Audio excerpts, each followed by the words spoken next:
All right, now that we've covered the central limit theorem, we're going to combine this with the rare event rule to look at how we can use this for testing hypotheses. So, rare event rule maintains that if under a given assumption, the probability of a particular event is extremely small, we conclude the assumption is probably not correct. So, keep in mind we're looking at here, again, this is the if-then logic reasoning. If a particular assumption is true, then we would expect to see that. If we don't see that thing, if the probability of that expected thing is very small, then we're going to conclude the assumption is probably not correct. And what counts as extremely small under the rare event rule?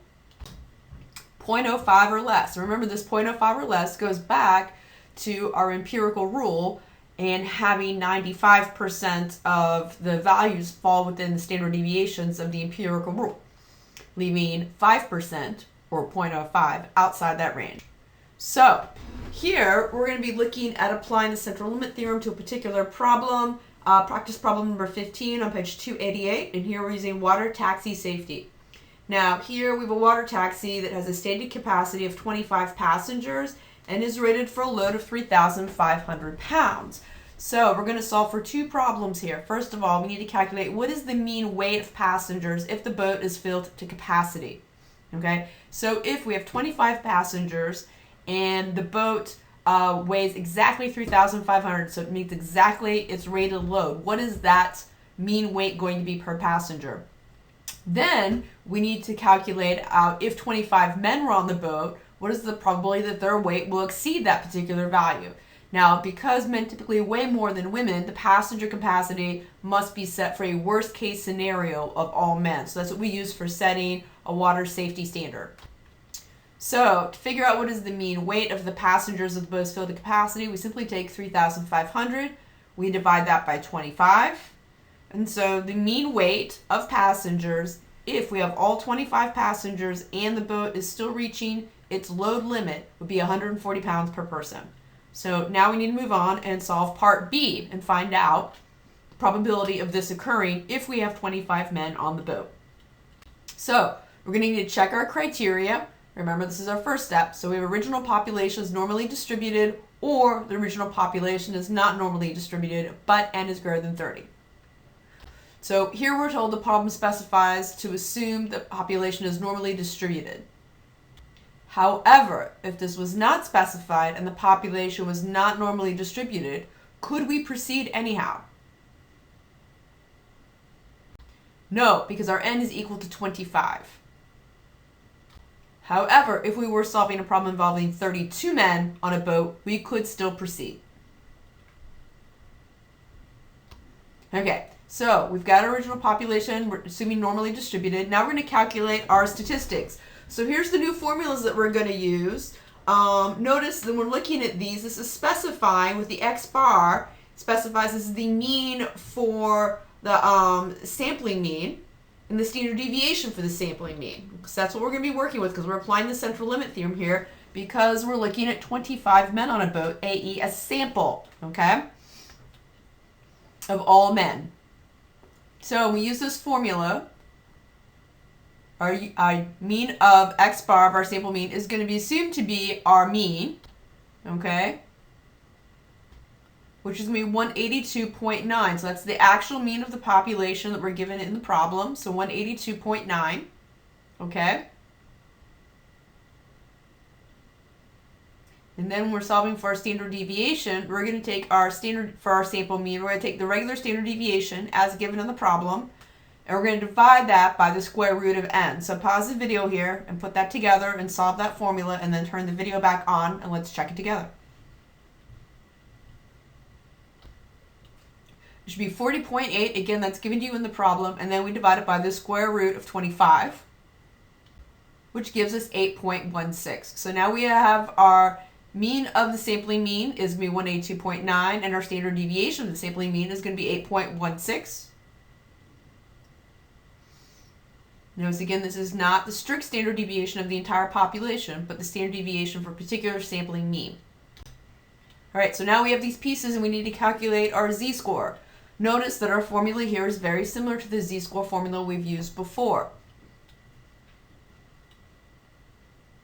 So when we plug in our numbers, notice we have 140. So this is the x that we're testing. Remember, that is what we figured out in part A. What would our mean have to be if we had 25 people on that vote and they did not exceed the weight limit? They would have to have a mean weight of 140 pounds. So this is the mean that corresponds to the assumption that we are testing. We are testing the assumption that 25 men could be in the boat and not go over the weight limit. So it is possible. You could have 25 men who weigh 140 or less. We want to know the probability of that occurring. Now we're going to subtract from that the actual mean of the population, 182.9, and we're going to divide that by the standard deviation of the population. So we complete that computation, we get negative 5.26. So that is our corresponding z-score. Now what do we need to do next? We need to follow our steps for locating the z-score, corresponding probability. So what are those going to be?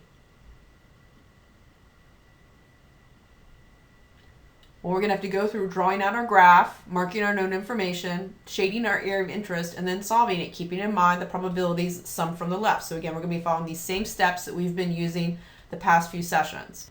So here we have this drawn over here on our table, and I've drawn in both the z-scale for you and then the particular actual distribution that we're working with, okay, to kind of give you a good visual. So here we can see in the bottom the z-scale, we have where it's set there mu is equal to 0. That is the equivalent to the sample mean of 182.9. Okay, so that is our sample mean. And then we can see that our z-score of negative 5.26 corresponds to the x that we are testing of 140.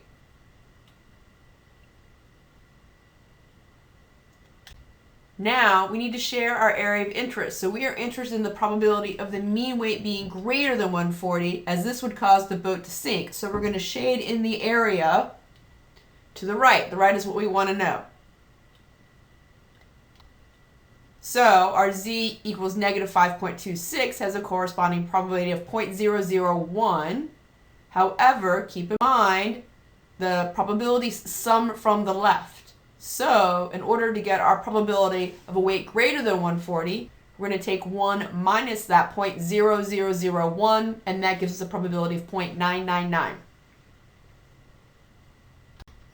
So our probability that 25 men will exceed the load limit is 0.99999. So very high likelihood. Now, unfortunately, in a particular scenario, the boat has sank. Fortunately enough, people were able to swim, but so they've reset the boat capacity for 20 passengers. So we need to go through and decide, is this safe? Why or why not? So pause the video here and go through and do these calculations working for your new set of 20 passengers. So now we have 20 passengers.